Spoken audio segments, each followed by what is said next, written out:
76. Present, sir. Okay. So good morning all. Sir, The roll number 19. Yeah, you can put it in the chat box. You'll be marked present. Those who have joined late, make sure you mark your roll numbers in the chat box. And again, please be on time. Okay, let me share the screen.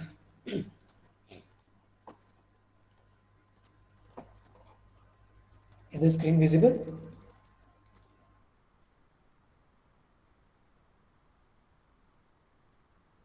Yes, sir.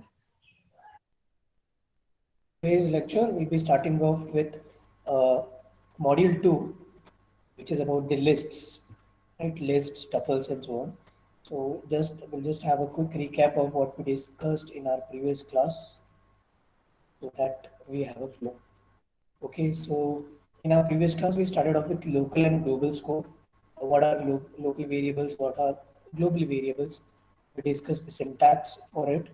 We had few example how a local variable cannot be used in a global scope, and vice versa. When a local scope cannot use variables in other local scopes. Then also how a global variable can be read from a local scope.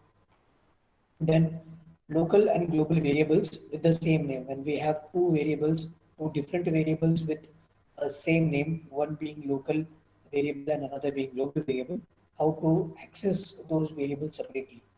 We in fact took three variables with the same name, two in different local scope and one in a global scope.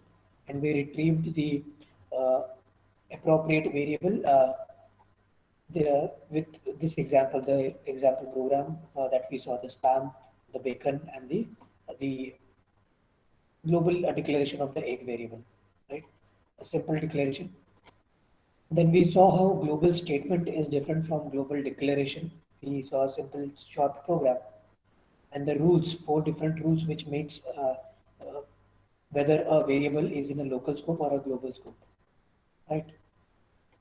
We saw different examples, and then the exceptional handling cases wherein we have few exceptions, for example, divided by zero, right? How to handle those cases by making use of statements like try and accept, right? So try and accept, we look for a simple program, spam divided by zero, wherein we saw how instructions given in try statement and instructions given in accept statement get executed, right? So how can we change the flow of the program by including other print statements in the try clause, and how accept statement print statement in the accept clause would behave, right? So we understood that once the accept statement is executed, it doesn't revert back again to the try clause, right? So at the end, there is one program, a short program with the name guess the number. So it's a simple program which tells about the combination of what we discussed, that is the local scope and global scope. Okay. So I would request you to go through this simple program. It is a simple program to guess a number which is randomly generated by the program, and the user has to guess a number, and it the user can take maximum, in this case it can take maximum six uh, guesses, possible guesses, and if it get the right guess within these six attempts, it says that good job, the guest number, it prompts you the guest number. Okay, it's a simple program, so I would request you to go through it. So in today's class, we'll be starting off with a new module, that is the lists. Okay, the first chapter in the module 2 is lists. So lists, as the name suggests, lists. What is the list according to you? I would like to know from you, your side, what is lists according to you? A simple definition of lists. Anybody?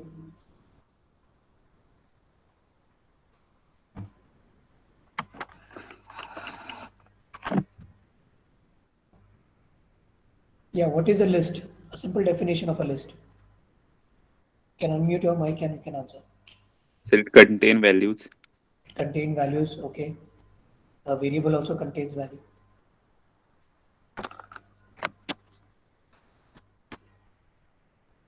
Shri Hari Vaidya says list of values, but I'm asking what is a list? Collection of things. Sangeeta says collection of things. Okay, good. Vaishnavi says number of items. Okay. So, okay, Asmita says series of name and items. Okay. Contains multiple values. So close enough. So please close enough that contains multiple values, right?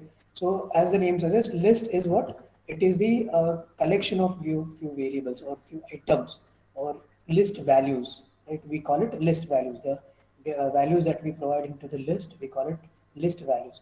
So basically, it's a collection of multiple things or multiple values, which are ordered in sequence, right? Which are ordered in sequence. Now, what is the advantage of having the list is we can refer few set of similar type of items in a single list, in a single list, giving a label to it, a list name to it, right? And a list can also have another list inside it. So you can assume it is a kind of a tree branch, right? A branch has another branch. So similarly, a list, let's say one list can have a multiple list or another list inside that main list, right? So there are a few important aspects of a list, how a list would look like. We will see how a list is different from tuples or tuples, however you may have to call it. So as and when we proceed, we'll understand the difference between a list as well as a tuple. But for timing, let us take a simple example. Let me show you in the Python ideally. So those who are working or having a laptop or a computer with them along, they can try these things along with me. So a simple list may look like this, right? So let's say we have a list of integer 1 to 3, right? A simple example, a number. So if I hit enter, it simply gives me the output, the same list, right? So if I say any characters, right, random, let's say random set of characters. Now here what you get is an error because we have a alphanumerical value here because all the values are not same values, right? Now let me take the same string, the same lists, and make it all similar type of value. So all the characters that we have, but still I will get an error because these values mean nothing, right? What are these variables? The Python will not understand it. So if it has to be characters, it has to be uh, enclosed into a single quote, right? In order to make it as a string.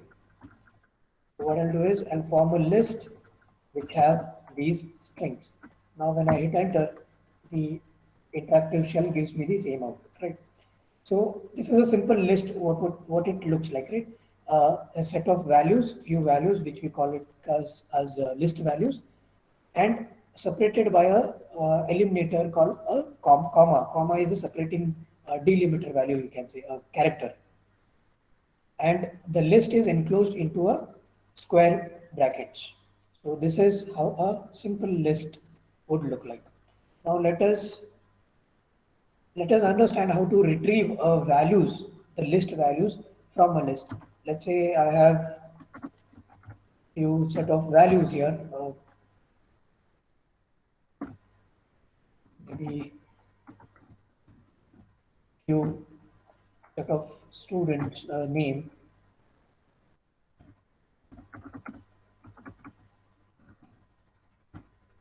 Okay.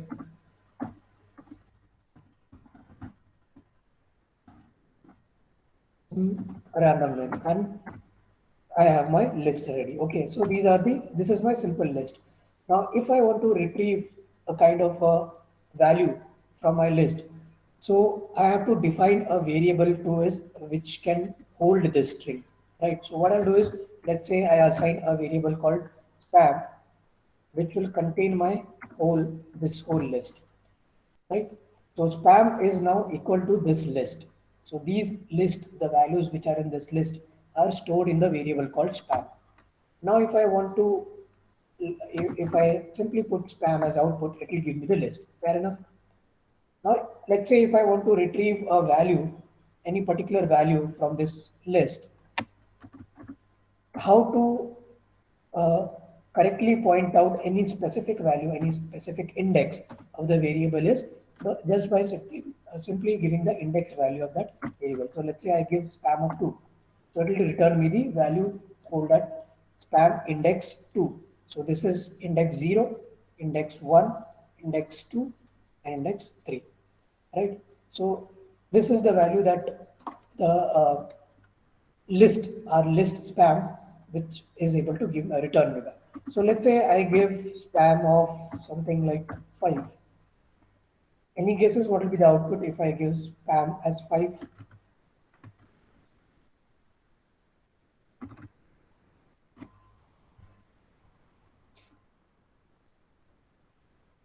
I'm asking for the index 5 in the list contained in variable name spam. Any guesses what will be the output for this? Out of range. Error. Error, okay. Out of range, someone said out of range, okay. So I get a simple error saying that this is the indexes. Let me clear this clutter, okay. So the list indexed is out of range, fine. So let's say I give something like this. Any guesses what will be the output now?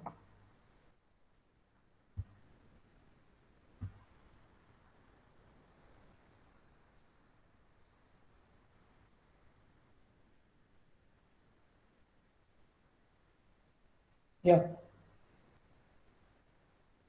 Our spam list is this, right? And I'm giving an index value, which is a negative index value, spam of -1.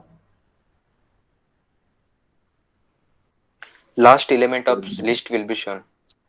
Last element, very good. So when I give minus or negative value, what it does, it traverses the complete list from the in the reverse order, right? So -1 will indicate that the last element in my whole list, in my main list, right? So similarly, I think you must have clearly made it out that if I give -3, it should give me the first value in the -3 should be in the third value in the reverse order.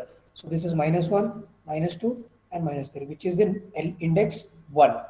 So when I say spam as 1, it should give me the same result of spam -3 because our -3 is equal to our index 1, right? So I should get the same value, right? So if I let me put enter, and as you can see, we get the same value. But it will not be same when I want to revert back again. So for example, spam -4, which is equal to index 0, will return me the first value in our list, which is for Amit here, right? Now, any guesses what will be the output for this spam of -5?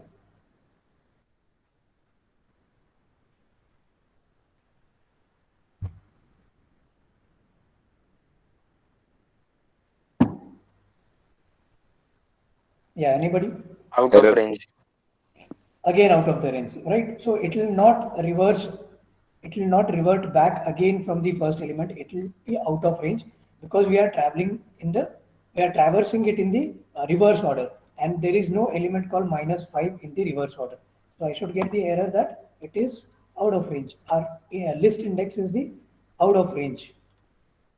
So I hope you got the understanding of how a simple list would look like, how it is declared, how the values in the list are separated using a eliminator called comma here. Right? Comma is a simple eliminating character which separates two different values in the same list. And how this complete list, a complete list which is having multiple list values, can be stored in a simple variable, a single variable, and how can we retrieve individual values by making use of the index.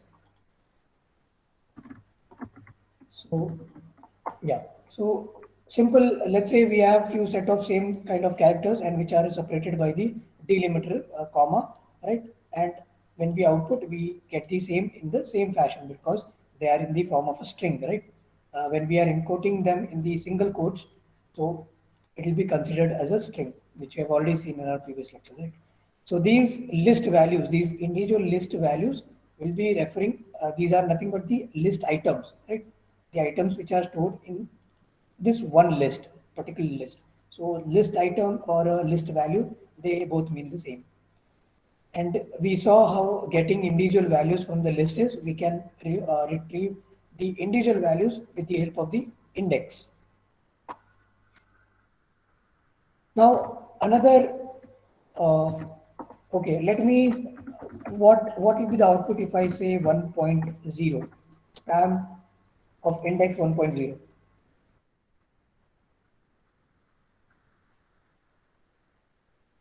Manoj. Okay, Error, sir. error, okay. Anybody else?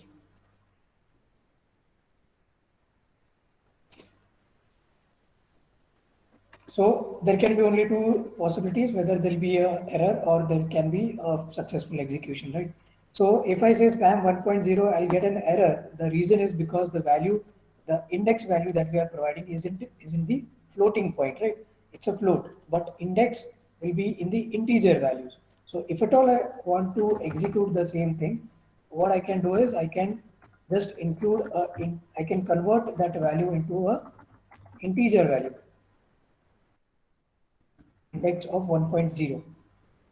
So I should get then the index 1, which in turn what is happening here is we are converting this 1.0 floating value into an integer value, and then whatever that integer value is there, that is our index in the list span, right? So then it returns the value stored at the index 1.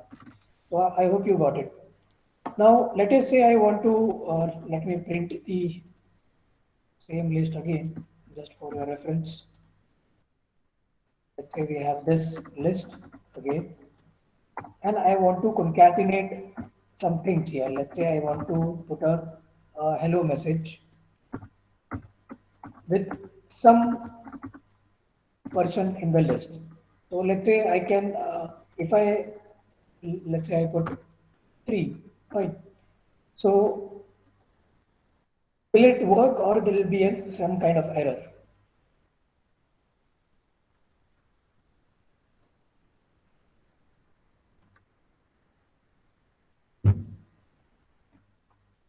So what I'm trying to do here is I'm trying to concatenate a string which is encoded here in single quote hello, plus with whatever value which is stored in our list spam at the index 3. So whether this will execute successfully or I'll have an error. Sir, execute successfully. Okay, so when I execute, it simply takes the string hello and concatenate it with the variable stored at the list value stored at the index 3 in our list spam, right? So I can simply put simple space here in this command so that it will be proper indentation, right? So similar things can be used. For example, this same statement, if I put this same statement in a for loop and traverse this list values by using a variable I for iteration, it can simply go on printing the hello followed by the names which are there in the list spam, right? So simple, right? So this is how a concatenation can be done, right? So here is another simple example. Let's say this is a string that we want to print at the terminal, that the followed by a space plus the list value which is in the list spam at the index 1, followed by another set of characters that are within the single quote, and then again the value taken from the same list spam at the index 0, and then concatenated finally with the full stop. So what we get is, let's say our list is this, right? The list that we have is cat, bat, rat, and elephant. So the list, the final statement that we get it here is the followed by spam 1, which is bat, right? 8 the, spam 0 is nothing but cat.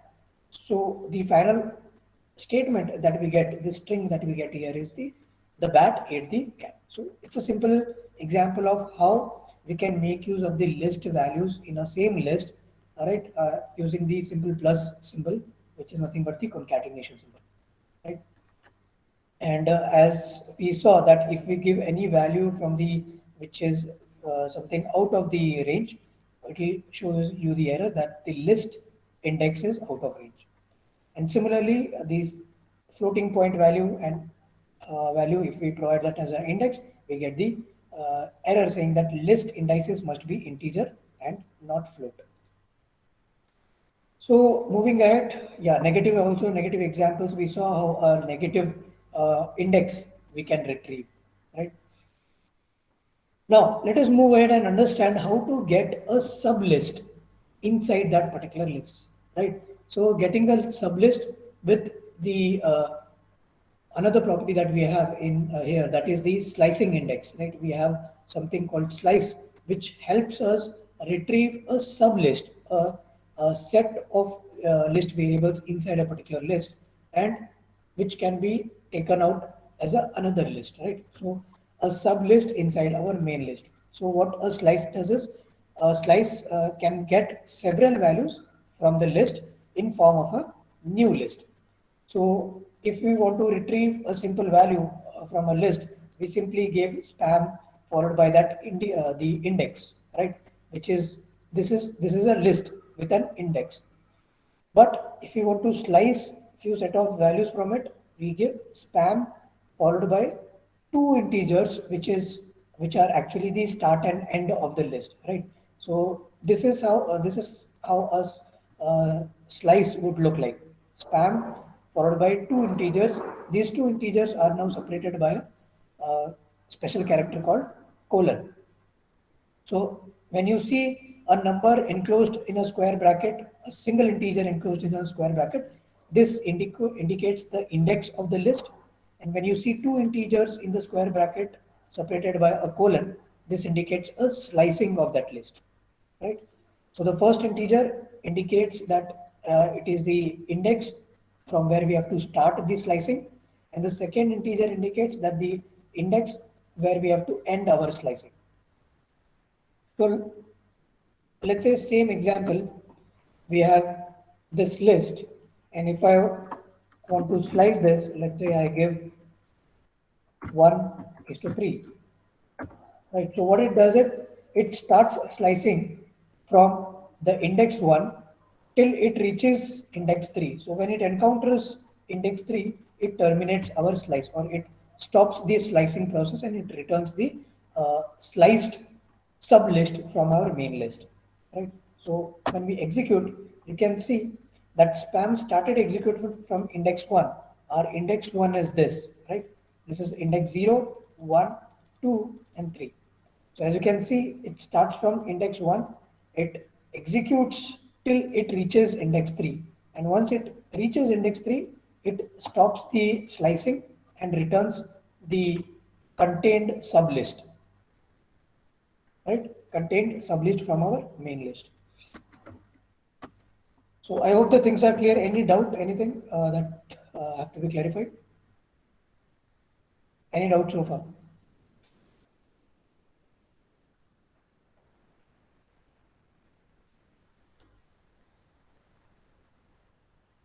Okay.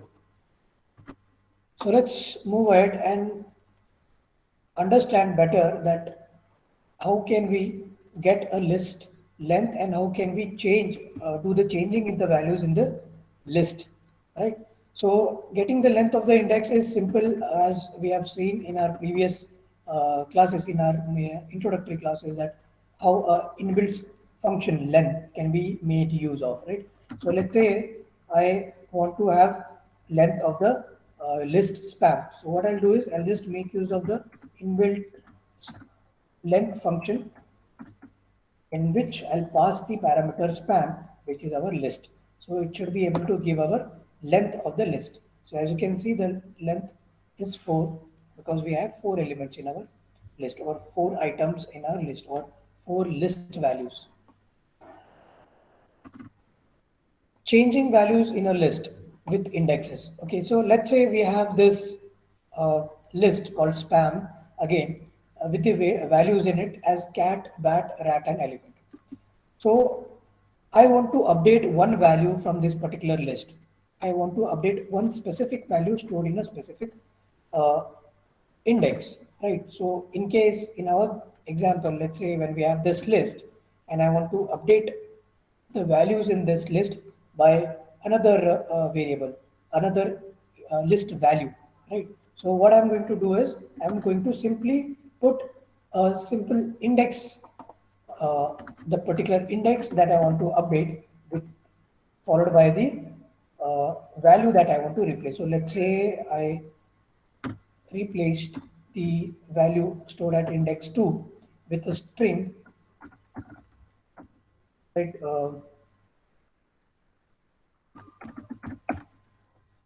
Maybe like this, right? So what I've done is I have updated the index, I've updated the list value stored at index 2 in the list spam, right? So let us output the spam list and see how our output looks like. So as you can see, the value at index 2, that 0, 1, and 2. So the value stored here is have got replaced with the new value which we have supplied to the index 2, right? So this is an example of simple update or a simple, how can we change the values in the list, our main list, by making use of the index, right? The name of the list followed by the index. In order to compare, let's say if you want to not compare, like you want to assign the same value to the different index. For example, I want to assign the value which is at index 2 as to same with the values stored at the index 1, right? So in this case, the index 1 is this random variable AARD okay? So this has been replaced, right? This has been replaced, this has been assigned to the list value which is at index 2, and index 2 we have the value rat. So this value will be replaced, this value will be assigned to the same value here at the rat. So rat will get replaced with this value which is at the index 1. I hope you got this simple example, right? And similarly, if you want to update using a negative integer, you can update it. And here is an example when the negative integer, which is nothing but the last element in our -1 indicates the last element in our list or first element in the reverse order of our list, right? So this will be replaced with the assigned value. Now let us understand how the concatenation and replication can take place in the list. So as we have already seen how concatenation can work, let us have an understanding of how two lists can be concatenated together, right? So here is a simple example, right? That 1, 2, 3 is one list and ABC is another list. ABC is a set of strings or set of characters that we have here. And these two lists have to be concatenated together. So by the simple operation plus, right, we were able to get the concatenation of the string. Now let's say we want to replicate one particular list, right?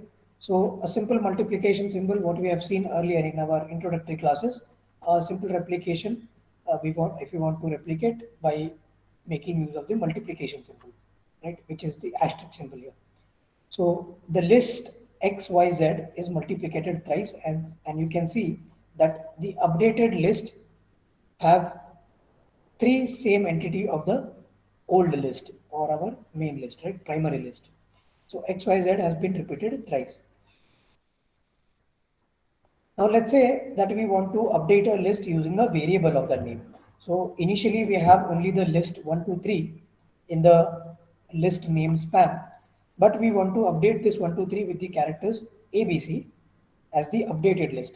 So what we do is simple statement expression that spam is equal to spam plus the updated list, which will give us the concatenation of two lists, right? It will add up the new list.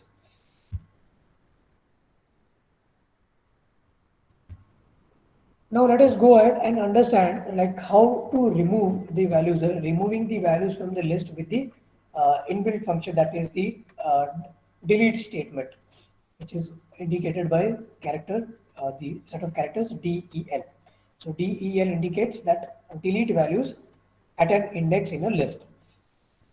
So taking the same example, that spam is equal to this, this is the list, and delete the list value which is at index 2 in the list name spam. So the updated spam will have all the values except the value stored at index 2, which is rat. So rat will be deleted, and this is the updated list that we get, right? And the same statement, when it is executed again, now the index 2 is elephant, and then when we execute the del command, the elephant or the variable, the list value which is stored at index 2 is again deleted. So and so on, it gets repeated. So it's a simple example of how a del command or a delete statement can be useful when we want to delete a list value from a list. So I hope you got the point. Anything, any doubt so far? Those who are executing along with me, or those who are working on the working on laptop or PC, executing the same thing, any problem that you are facing, anything? And I would request you to save these files, whatever these things, what we do as activity here. You can save these files, right? And these files might be useful when you go back again and try to understand these things. Anybody facing problem in whatever we have discussed so far, or anybody who is implementing these things in their PC, laptop, or even in mobile phone, those who are doing it in their Android mobile phone? I have already sent you the link of the Android application, right?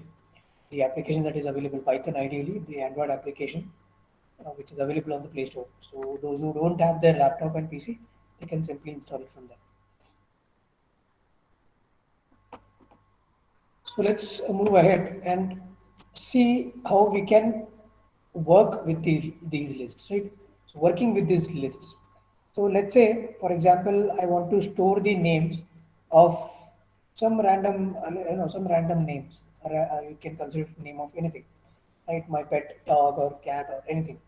So let's say I want to name few things, and which I might be tempted to write code like this. I want to write a specific code for those names. Let's say a name of cat. I have these cats, and I want to name these cats like this. It's a simple assignment statement, right? We are assigning each individual variable with individual string or individual name here, right? So when we want to print, let's say we want to print that enter the name of the cat, and using the input statement, what I do is each time from 1 to 5, let's say I have these 5 cats and 6 cats, pardon. For every name that I want to take input, I will put a print statement and followed by assignment of an input function which takes the value and assign it to a variable called cat name 1, 2, 3, and so on, right? So this is a simple example of how it looks, and ultimately I print the all the name of my 6 cats using the simple print statement. So the similar thing, what I can do is in the form of a list, what I can do is I can simply have one variable which will be actually my name of my list, right? And the name of my list will be simple cat names, right? No 1, 2, 3, 4, nothing like that, because we are just having the simple variable.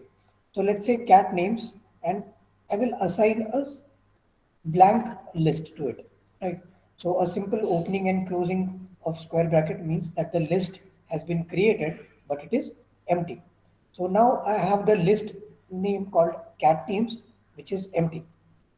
Now what I'm going to do is I'm going to put a infinite loop, infinite while loop, in which I'll be continuously prompting the user to input the name of the cats.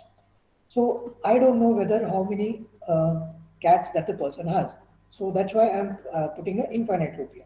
So let's say I put the infinite loop while giving the condition true. So while true, I print the statement that enter the name of the cat, right? Enter the name of the cat, and I will also give the length of my string, length of my list, right? So the length of my list, that is the list name, cat names, is then again incremented every time the print statement is executed, right?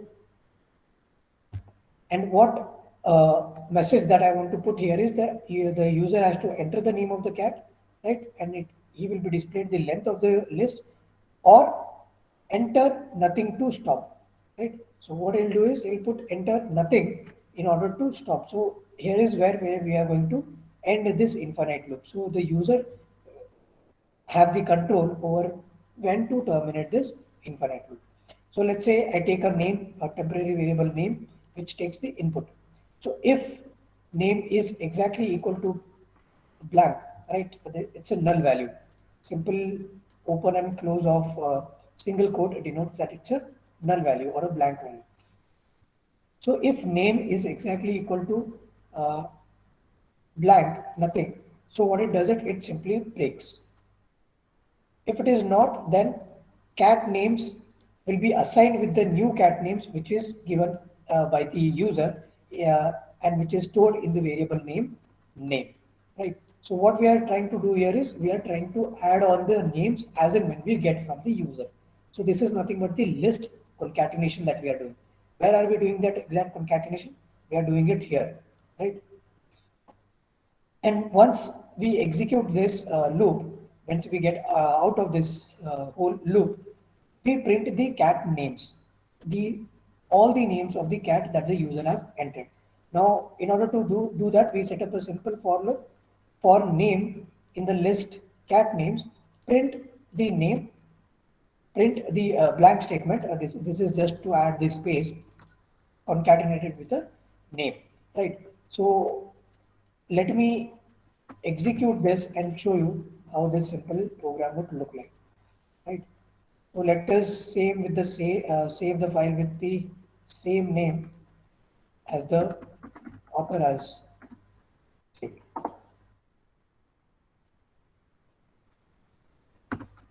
So make sure when we take some program, when we take this program from the given program by the author, make sure that they are properly indented, because indentation is very important in this Python code. And we'll save this Python file with the same name. The reason why I'm saving with the same name is because these same set of examples will be using as and when we proceed in the subsequent chapters.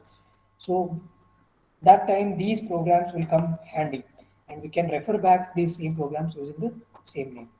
So let's say I have saved it and I'll execute it by pressing F5. So what I get is enter the name of the cat 1. So let's say I give Lucy. Enter the name of the cat 2.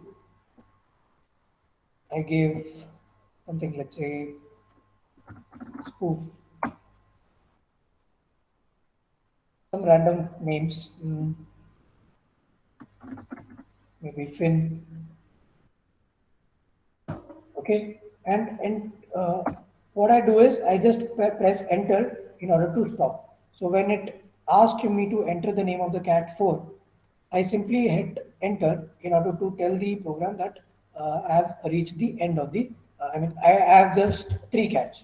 Okay, so when I put enter, the while loop, the infinite while loop has got terminated, and it has gone out of the program, and it starts printing the statements which is outside this while loop, right? So it goes on and print the cat names in the loop, in the for loop, and you can see it has given me the output in the same fashion that I have given as the input.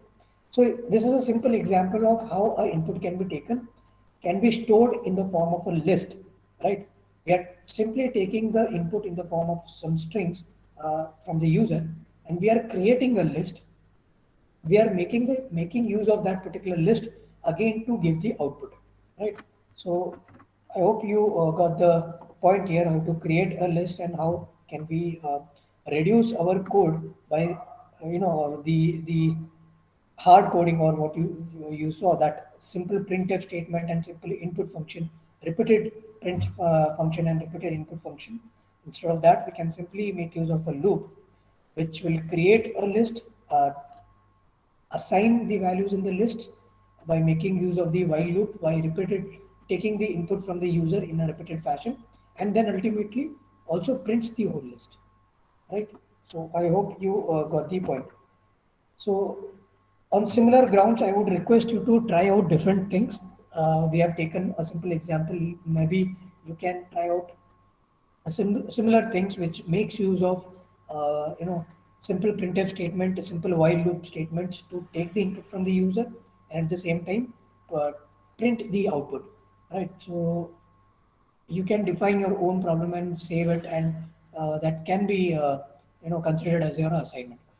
So I would request you to go through the lecture, today's lecture once again, and understand what we have discussed so far. If you have doubts, you can revert back to me anytime, and try out different problems. Right? Okay, experiment out different things. Not just don't just stick out to the same example that we have discussed here in the class. Look out for different approaches, right? And there might be few other different ways to implement what we just saw, right? So explore those things, but if not new things, at least try to uh, execute similar kind of similar, I mean, using the similar statement, similar program. Try it out for different problems, right? Not just naming the catch or few things. Let's say naming a few, naming few files or something like that. So try out different problems on your own, and that save your files, whatever work that you do, and that can later be submitted in the form of assignments. Okay, so any doubts so far before closing out the session?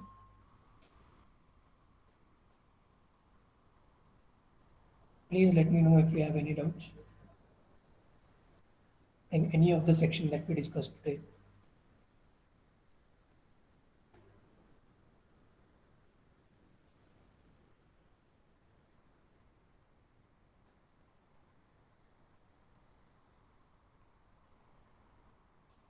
Okay, if there are no doubts, then we shall conclude the lecture. You can leave the meeting room.